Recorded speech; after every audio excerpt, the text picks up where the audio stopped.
Hello दोस्तों, नमस्कार। SM किसी चैनल में मैं आप सब लोगों का दिल से बहुत बहुत स्वागत करता हूं। फर्स्ट टाइम विजिट किया चैनल को सब्सक्राइब कर लेना। फ्री स्टॉक मार्केट क्लासेस इस चैनल को भी चाहो तो फॉलो कर सकते हो, सब्सक्राइब कर सकते हो। यहाँ पर भी बेल आइकन को हिट करके ऑल जरूर सिलेक्ट करके रख लेना। चैनल का लिंक आपको ऊपर आई बटन पे नीचे डिस्क्रिप्शन में मिल जाएगा। उसी के साथ साथ आज के दिन इस चैनल के ऊपर एक इंपॉर्टेंट वीडियो आ चुका है, जरूर इस वीडियो को स्टडी कर लेना, बहुत ही इंपॉर्टेंट है। लिंक ऊपर आई बटन पे दे दिया है। तो चलिए दोस्तों, फिलहाल इस वीडियो को स्टार्ट कर लेते हैं।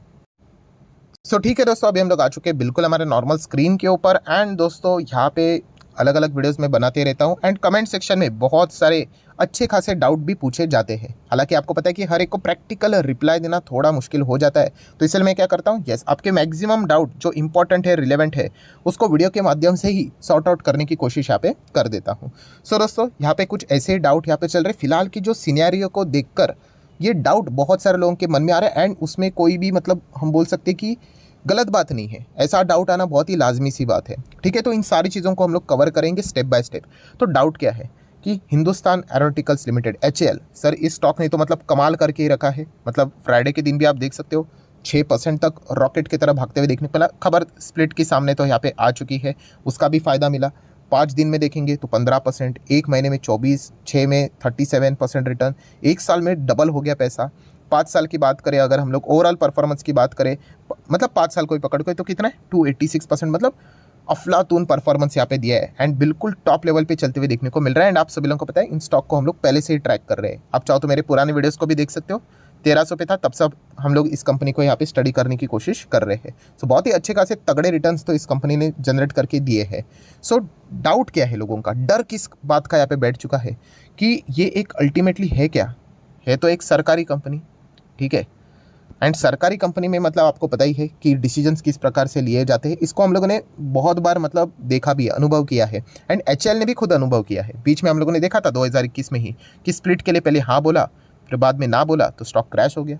ठीक है, एंड उससे भी ज़्यादा डर क्या है कि सर अभी IRCTC में भी देखिए बहुत ज़्यादा हम लोग को अच्छा परफॉर्मेंस देखने को मिल रहा था। IRCTC भी अगर मैं मैक्सिमम चार्ट पैटर्न या फिर 5 साल का चार्ट पैटर्न ओपन कर दूँ तो आप देख सकते हो ये जो पीक बनाए हैं IRCTC, एंड उसके बाद ये जो ढलान देखने को मिल रही है, हर किसी को पता है कि ये गिरावट इतनी बड़ी क्यों हुई है। यस, सरकार ने पहले डिसीजन ले लिया कि कन्वीनियंस फी से रिलेटेड जो पोर्शन है वो सरकार को चला जाएगा करके। बाद में उन्होंने बोला अरे नहीं चाहिए करके। ठीक है, और इसके चलते क्या हो गया, एक अच्छा मोमेंटम बन रहा था वो ब्रेक हो गया। तो इसके चलते भी बहुत सारे लोगों ने जो भागते हुए ट्रेन पकड़ते हैं, राइट, वो तो ज़बरदस्त यहाँ पे ट्रैप हो गए, अटक गए, हम ऐसा भी बोल सकते हैं।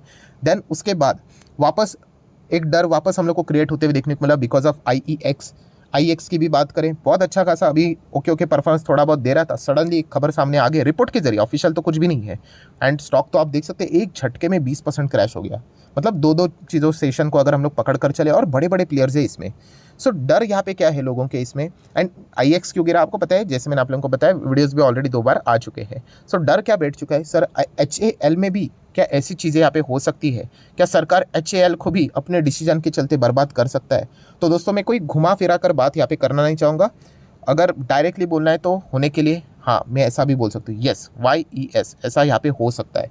और HAL से रिलेटेड आप मेरे कोई भी पुराने वीडियोज़ को उठाकर देख लेना, आपको ये हमेशा में जो वीडियोज़ इतने लंबे होते हैं, ठीक है, बहुत सारे लोग स्किप करके देखते हैं, इसलिए उनको वो पॉइंट पता नहीं होते कि मैं पॉजिटिव पॉइंट के साथ साथ नेगेटिव पॉइंट भी बताता हूँ। वैसे ही नेगेटिव मतलब रिस्की पॉइंट, तो मैंने उस वक्त भी आप लोगों को हमेशा बताया कि HAL की सबसे बड़ी रिस्क क्या है, ये सरकारी कंपनी, कितनी बार बताया है, आज भी बताता हूँ। एंड ऐसी बात नहीं कि अभी ये स्टॉक गिरा है करके, बिल्कुल टॉप पे ही चल रहा है। एंड ये अनअवॉइडेबल रिस्क है, मतलब आप इस रिस्क का कुछ कर नहीं सकते, आपके हाथ में कुछ है क्या, कुछ भी नहीं। सरकार को जो डिसीजन लेना है वो ले सकते हैं। तो जो लोगों के दिल में ये डर है कि HAL के साथ भी ऐसा हो सकता है, वो डिपेंड करता है। अगर सरकार कोई भी ऐसे वैसे डिसीजन ले तो मैं खुद बोलता था कि HAL का टारगेट तो भाई 10,000 तक हो ही जाएगा। अभी तो ये स्प्लिट की खबर सामने आई है, अगर ये स्प्लिट हो जाता है तो आप उसको इस हिसाब से एडजस्टेड प्राइस के हिसाब से समझ लेना। बट यहाँ पे वो उसकी जो जर्नी है वो ऊपर ही जाएगी। सिर्फ एक ही चीज़ ऐसी है जो कि इस कंपनी को रोक सकते हैं, वो है खुद सरकार मतलब मैं कोई BJP कांग्रेस की बात नहीं कर रहा हूँ दोस्तों, मैं अगेन कह रहा हूँ जो गवर्नमेंट एंटिटीज़ होती है उनके अपने अपने डिसीजंस होते हैं, राइट। उनको कोई भी फैसला लेना होता है तो बहुत स्लो डिसीजंस हम लोग को देखने को मिल जाते हैं। मैं उन कमेटी के हिसाब से बात कर रहा हूँ। तो उस हिसाब से अगर देखा गया तो यस, ये रिस्क हमेशा रहेंगी दोस्तों। एंड ये सिर्फ HAL के बारे में मैं स्पेसिफिकली बात यहाँ पे नहीं कर रहा हूँ, जितने भी अभी फिलहाल कौन से अच्छी कंपनियां चल रही काम सरकार से रिलेटेड, तो डिफेंस कंपनियां, या फिर आप चाहो तो रेलवे स्टॉक्स भी पकड़ लो। रेलवे स्टॉक में भी RVNL, IRFC की अगर मैं बात करूँ जो कि आप देख सकते हैं कि आरवीएनएल ने भी बहुत अच्छा परफॉर्मेंस दिया, एकदम रॉकेट की तरफ 500% के रिटर्न्स बने हैं। एंड आईआरएफसी की भी बात करो तो अभी तो इसने जस्ट स्टार्ट ही किया है, स्टार्ट से लेकर अभी तक नॉट बैड, 30%, 33%। सो इसमें भी देखा गया तो दोस्तों सेम रिस्क का फैक्टर यहाँ पे आ ही जाता है, ये भी सरकारी ही कंपनियां हैं, तो यहाँ पर भी कभी भी कोई भी डिसीजन आ सकते हैं। देखिए ओएफएस वो अलग पार्ट होता है, वो तो आते ही रहता है, आज नहीं तो कल आएगा ही आएगा, जिसमें 75 अभी तक मेंटेन नहीं है, उस हिसाब से मैं बात कर रहा हूँ। बट बाकी भी अगर हम लोग बात करें, जैसे कि आईआरसीटीसी में हम लोगों ने देखा था कि सरकार उसके अलावा भी कोई भी डिसीजन यहाँ पे ले सकती है, एंड इस चीज़ के चलते तकलीफें हो सकती है। इसलिए बहुत सारे लोग कभी कभी स्ट्रेट फॉरवर्ड कमेंट सेक्शन में बोल ही देते हैं कि सर चलेगा, कोई बात नहीं, स्टॉक कितना भी भागे हम सरकारी कंपनी में जाना पसंद ही नहीं करेंगे, क्योंकि ये खतरनाक रिस्क है ना, कोई हम बोल भी नहीं सकते, कभी भी कुछ भी हो सकता है। तो जो लोग ये सवाल पूछ रहे थे कि क्या ऐसा हो सकता है, यस, होने के लिए कभी भी हो सकता है, डिपेंड करता है वो क्या फैसला लेते हैं, किस चीज़ से रिलेटेड लेते हैं, ये रिस्क हमेशा यहाँ पे इंटैक्ट रहेगा ही रहेगा। प्लस उसी के साथ साथ कुछ गलत फहमी भी बहुत सारे लोग यहाँ पे हम लोगों को पालते हुए देखने को मिल जाती है। गलत फहमी मतलब क्या है कि जैसे कि वो बोलते हैं कि देखिए अभी पावर सेक्टर की अगर मैं बात करूँ, ठीक है, सरकार ने, आपने देखा होगा कि पावर सेक्टर भी कई सालों से चल ही नहीं रहा था। ये रिन्यूएबल सेक्टर वाला पार्ट हटा दो, उसके पहले का नॉर्मल पावर सेक्टर वाला बिजनेस देखो, ठीक है। एक बिगिनर के लिए हमेशा क्या लगता है उसको कि अरे पावर तो हर कोई रोज़ इस्तेमाल करता है, हर किसी को चाहिए ही पावर, इलेक्ट्रिसिटी चाहिए, तो पावर कंपनियाँ बेस्ट रहेगी। बट आपको पता ही है पावर कंपनीज सरकार के अंडर हम लोग को क्या आते हुए देखने को मिल जाता है कि उन्होंने रेगुलेशंस लगा के रखे हुए हैं कि आप इतना ही यूनिट चार्ज कर सकते हो, उसके ऊपर आपको यूनिट चार्ज करने का परमिशन नहीं है, आप घाटे में चले जाओ तो भी चलेगा, ठीक है। सो इस चीज़ के चलते क्या हो गया, पावर कंपनी हम लोग को चलती हुई देखने को मिली। बट चलिए इस सेक्टर को भी हम लोग एक बार बख्श दे देते हैं, क्यों? क्योंकि पावर देखा गया तो एक सरकार का मतलब ये जिम्मेदारी है कि आप लोगों को पावर यहाँ पे प्रॉपरली प्रोवाइड करो करके, तो वहाँ पे हम कह सकते हैं कि सरकार का इंटरफेरेंस जायज़ है।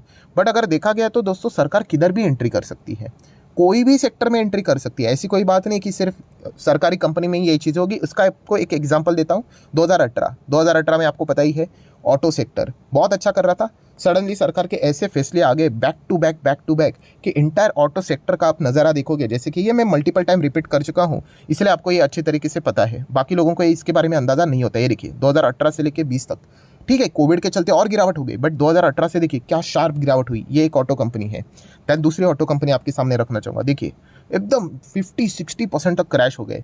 ये देखिए क्या ज़बरदस्त तरीके से गिरते हुए देखने को यहाँ पे मिले हैं। अगर मैं आप इन सभी का एक साथ चार्ट पैटर्न भी रख दूँ तो देखिए सभी एक साथ नीचे आते हुए देखने को मिले, अभी एक साथ ऊपर जाते हुए देखने को यहाँ पे मिल रहे हैं। तो ऐसा क्यों हुआ?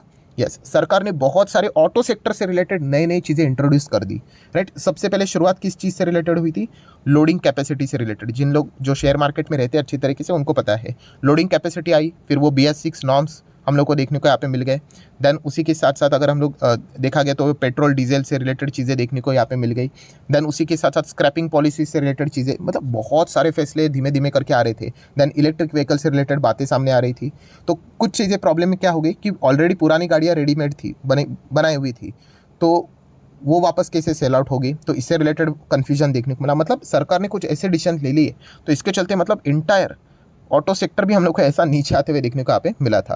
तो बताने का मेजर कंक्लूजन क्या है दोस्तों, सरकार जिधर चाहे उधर आ सकता है, चाहे तो वो फार्मा सेक्टर से रिलेटेड भी कल कोई डिसीजन ले करके कि ऐसा बेसिक रूल है। अभी हाल ही में मैंने वीडियो भी बनाया था इससे रिलेटेड कि सरकार ये प्लान कर रहा है कि अगर आपको 10 ये गोलियों का पैकेट होता है, उसमें से अगर आपको 4 गोलियाँ ही चाहिए, बट क्या 4 गोलियाँ आप खरीद पाते हो? नहीं, आपको पूरा पैकेट खरीदना पड़ता है। तो सरकार ये भी नियम बना रही है, कौन सा, कि इस प्रकार के आप लोगों को गोलियाँ आएंगी। अभी ये देख रहे हैं आप लोगों को ऐसे स्ट्रिप रहेंगे छोटे छोटे, राइट। तो आप चाहो तो सिर्फ 4 गोलियाँ भी ले सकते हो। तो ऐसे बहुत सारे डिसीजंस लेकर सरकार यहाँ पे आती रहती है, जिसके चलते स्टॉक्स के ऊपर डायरेक्टली या इनडायरेक्टली इंपैक्ट होता है। FMCG सेक्टर में भी कभी भी डिसीजंस आ सकते हैं। अभी एडिबल ऑयल से रिलेटेड देख लेना, या फिर व्हीट से रिलेटेड देख लेना, राइट, राइस से रिलेटेड देख लेना, शुगर से रिलेटेड देख लेना, बहुत सारे सरकार डिसीजंस यहाँ पे लेकर आता रहता है। सो ये कहना कि सिर्फ सरकारी कंपनी में ही ऐसा होता है, गलत बात है। आने के लिए वो किसी भी सेक्टर में एंटर कर सकते हैं, राइट, उनके पास वो पावर यहाँ पे होती है। सो अल्टीमेटली अगर देखा गया दोस्तों, तो ये देखिए एक और एग्जाम्पल अच्छा हुआ मैंने लिख के रखा हुआ, एयर इंडिया। अभी एयर इंडिया आपको पता है शुरुआत में ये किसकी कंपनी थी? मतलब अभी आप बोलोगे सर सरकारी कंपनी थी, अभी टाटा ने खरीद ली। नहीं, एयर इंडिया बाय डिफ़ॉल्ट की अगर हम लोग बात करें, फाउंडर कौन था? JRD टाटा, टाटा ग्रुप ने ही इसकी शुरुआत की थी। बाद में सरकार इसमें एंटर कर लिया और इस कंपनी को हम कह सकते हैं कि ज़ोर ज़बरदस्ती से मतलब खुद के पास यहाँ पे ले लिया, एंड बाद में बिजनेस नहीं चल रहा तो वापस टाटा ग्रुप ने इसको खरीद लिया। तो होने के लिए कुछ भी हो सकता है दोस्तों, ये पॉइंट को समझ में आप लोगों को यहाँ पे आना चाहिए। सो फाइनल कंक्लूजन क्या है दोस्तों, कि अगर आप ये सोच रहे हो कि शेयर मार्केट में रिस्क ज़ीरो हो जाए करके, तो वो पॉसिबल नहीं है।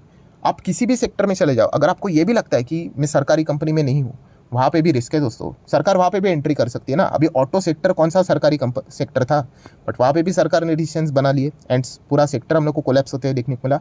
तो ये बात हमेशा याद रखना दोस्तों कि रिस्क कभी भी मार्केट में जीरो नहीं होगा। आने के लिए सरकार किधर भी यहाँ पे आ सकती है। मतलब आप शेयर मार्केट में हो ना, तो रिस्क रहेगा ही रहेगा।